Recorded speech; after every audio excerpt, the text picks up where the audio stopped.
Hello guys, welcome back to my YouTube channel.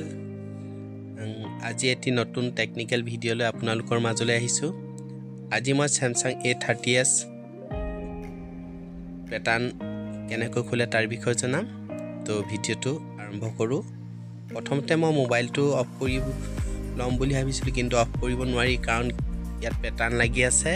So কি হল প্ৰথমতে মই কি কৰিম আপোনালোকক দেখুৱাইছো তো ভিডিওটো ফলো কৰক আৰু মই কৰা স্টেপ মতে আপোনালোকে খুলিবলৈ চেষ্টা কৰক। ফাৰ্স্ট টাইম আপোনালোকে পাৱাৰ বটন আৰু ভলিউম আপ আৰু ভলিউম ডাউন বটন গুটে তিনটা ধৰি ৰাখক।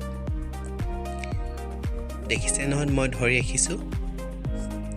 এতিয়া ৰিস্টাৰ্ট হ'বলৈ লওঁতে আপোনালোকে কি কৰিব ডাউন বটনটো এৰি দিব বাকি কিটা ধৰি ৰাখিব আৰু এতিয়া দেখিছে আপোনালোকৰ লোগো চগৰতে এৰি দিব। এৰি দিয়া পিছত কি হ'ব আপোনালোকে ইয়াত reset factory তাত আহিব আৰু তাত আহি আপোনালোকে yes কৰিব ডাউন বটন কৰি yes কৰিব। yes কৰাৰ পিছত আপোনাৰ ফৰমেটিং হৈ যাব। হোৱাৰ পিছত আপোনালোকে সেটটো আকৌ ৰিস্টাৰ্ট হ'ব। অলপ ওয়েট কৰিব 5-6 মিনিট। মই অকমান স্কিপ কৰি আপোনালোকক ভিডিওটো বুজিবৰ কাৰণে স্কিপ কৰি দিছো।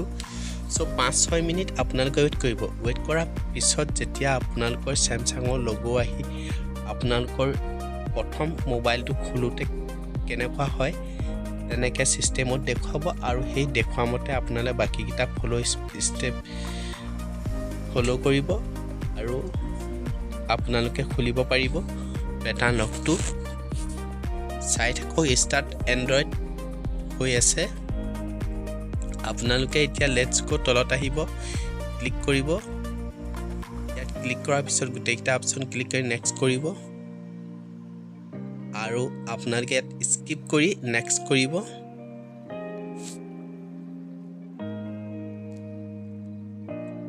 আৰু ইয়াত don't miss next not now আৰু নেক্সট আপোনালোকে মোৰত ক্লিক কৰি দিব একবাৰ একসেপ্ট কৰিব আৰু ক্লিক কৰি দিব ওকে গেট ৰেকমেন্ডেড ইয়াত স্কিপ ফিনিশ। সো এনেকৈ Samsung A30s আপোনালোকে পেটাৰ্ন লক খুলিব পাৰিব খুব সহজতে। সো ভিডিওটো ভাল পালে লাইক কৰিব শেয়াৰ কৰিব কমেন্ট কৰিব আৰু সাবস্ক্ৰাইব কৰিবলৈ কেতিয়াও নেপাহৰিব আৰু প্ৰত্যেকটো নতুন ভিডিও লৈ আপোনালোকৰ মাজলৈ আহিম। হেতু কাৰণে বেল আইকনটো দবাই ৰাখিব। তো বাই বাই।